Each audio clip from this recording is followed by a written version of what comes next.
सरजमीन को छोड़ करके नहीं आता। मेरे आका हुसैन फरमाते हैं, आ जाओ मेरे मुकाबले के लिए, जो सबसे बड़ा तुम्हारा बहादुर हो, जो सबसे बड़ा तुम्हारा ताकतवर सूरमा हो, भेजो मेरे मुकाबले के लिए। लेकिन कौन आए? जब शेर जंगल का अगर कहीं बस्ती में पहुंच जाता है तो पूरी पूरी बस्तियां खाली हो जाती हैं। आज तो अली का शेर मैदान करबला में आया है। 22,000 बकरियों के सामने अली का शेर खड़ा हुआ है।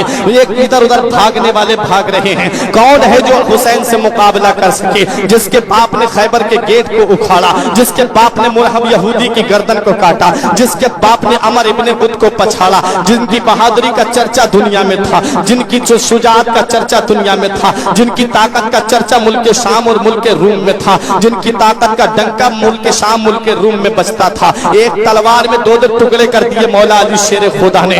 उसी का आज लाडला मैदान करबला में खड़ा है, उसी का शहजादा मैदान करबला में खड़ा है। यजीदी तो समझ रहे थे अब हुसैन सुबह से लाशें उठा उठा करके थक गए हैं। हुसैन में इतनी सकत नहीं है, हुसैन में इतनी कुव्वत नहीं है, हुसैन में इतना पावर नहीं है, हुसैन में इतनी ताकत नहीं है कि 22,000 यजीदियों से मुकाबला कर सके। उन्हें क्या पता शेर का बेटा भी शेर होता है। अली का घर भी क्या घर है कि जिस घर का हर एक बच्चा जिसे देखो वही शेर खुदा मालूम होता है। मौला अली शेर खुदा के लादिले ने अपनी तलवार मैदान करबला में घुमाई। रिवायतों में आता है 1950 यजीदियों को जहन्नम में पहुंचाया मेरे आका हुसैन ने। इधर उधर भाग रहे थे, लेकिन आखिर में वो वक्त आता है मेरे आका हुसैन रजी अल्लाह तआला अन्हु की तलवार मैदान करबला में चलते चलते रुक जाती है, लेकिन पानी की वजह से नहीं रुकी थी, प्यास की वजह से नहीं रुकी थी, ज़ैनब के आंसू देख के नहीं रुकी थी। हुसैन की तलवार अगर रुकी थी तो 2 रकअत नमाज के लिए रुकी थी। हुसैन का आखिरी पैगाम सुनते जाओ मुसलमानों। मेरा आका हुसैन मैदान करबला से अपने नाना की गुनाहगार उम्मत को यह पैगाम दे रहा है कि तुम एसी में रह के नमाज नहीं पढ़ते, तुम एयर कंडीशन रूम में रह के नमाज नहीं पढ़ते, तुम अच्छे खासे होके नमाज नहीं पढ़ते, तुम सेहतमंद होके नमाज नहीं पढ़ते, तुम खाना खा के नमाज नहीं पढ़ते, तुम पानी पी के नमाज नहीं पढ़ते, तुम सही और सालिम होके नमाज नहीं पढ़ते। अरे तेरा हुसैन मैदान करबला में भूखा प्यासा नमाज को नहीं छोड़ता। मेरे आका हुसैन रजी अल्लाह तआला अन्हु ने मैदान करबला में जामे शहादत नोश करने वाले हैं। मेरे आका हुसैन सवारी से नीचे तशरीफ लाने वाले थे। इतना हमारी जिंदगियां इमाम हुसैन की उस सवारी पे कुर्बान हो जाएं, फौरन अपने घुटनों को जमीन पे टेक देता है कि मेरा आका हुसैन जमीन पे तशरीफ लाने वाला है। मेरे आका हुसैन जमीन पे तशरीफ लाए। मेरे आका हुसैन ने अपने सरे मुबारक को मैदान करबला की जमीन पे रखने वाले थे कि शिमर मरदूद आ गया, हुसैन के सीने पे सवार हो गया।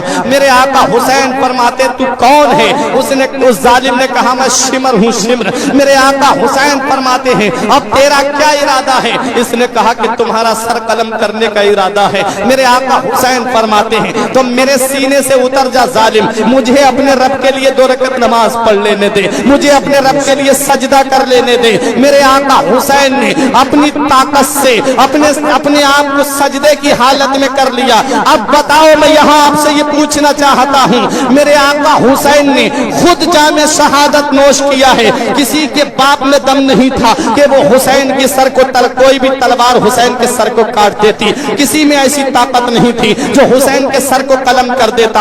अरे इब्राहिम अलैहिस्सलाम का बेटा इस्माइल अलैहिस्सलाम जिनके हल्क पे छुरी रखी जाए तो वो छुरी कुंद हो जाती है, हल्क को नहीं काट पाती है।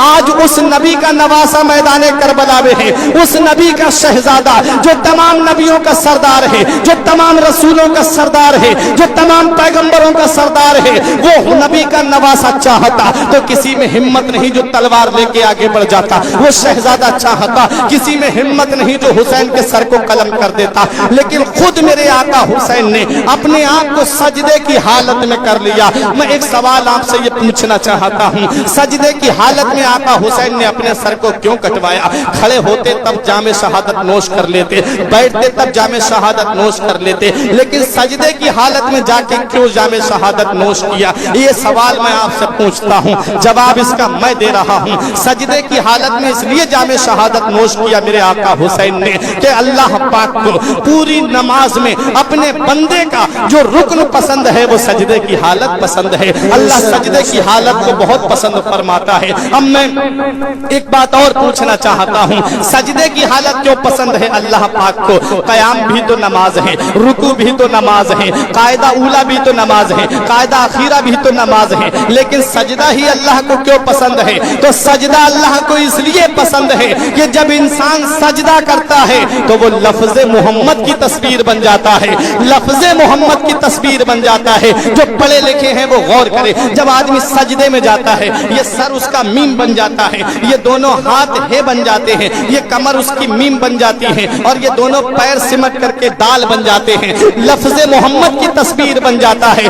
نبی فرماتے ہیں الحسین منی وانا من الحسین, حسین مجھ سے ہیں اور میں حسین سے ہوں. حسین سجدے میں اپنے نانا کی تصویر بن جاتے ہیں, اور سجدے کی حالت میں میرے آقا حسین کے سر کو قلم کر دیا جاتا ہے. جیسے ہی میرے آقا حسین کے سر مبارک کو تن سے جدا کیا گیا تھا, آسمان کے سورج نے منہ چھپا لیا, چاند نے اپنا منہ چھپا لیا, ستاروں نے چمکنا بند کر دیا, اندھیری چھا گئی میدان کربلا میں. اب کون ہے جو امام حسین رضی اللہ تعالیٰ عنہ کی شہادت کے بعد میں ایک دوسرے کو دیکھے؟ حضرات اندھیری چھا جاتی ہے میدان کربلا میں. ہم آج بھی روایتوں میں آتا ہے کہ خانہ کعبہ کے ہر پتھر سے امام حسین کی شہادت پہ خون کا فوارہ جاری ہوا تھا, بیت المقدس کی ہر اینٹ سے امام حسین کی شہادت پہ خون جاری ہوا تھا.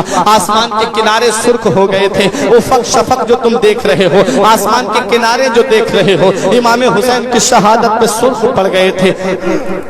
میرا آقا حسین شہید ہوتا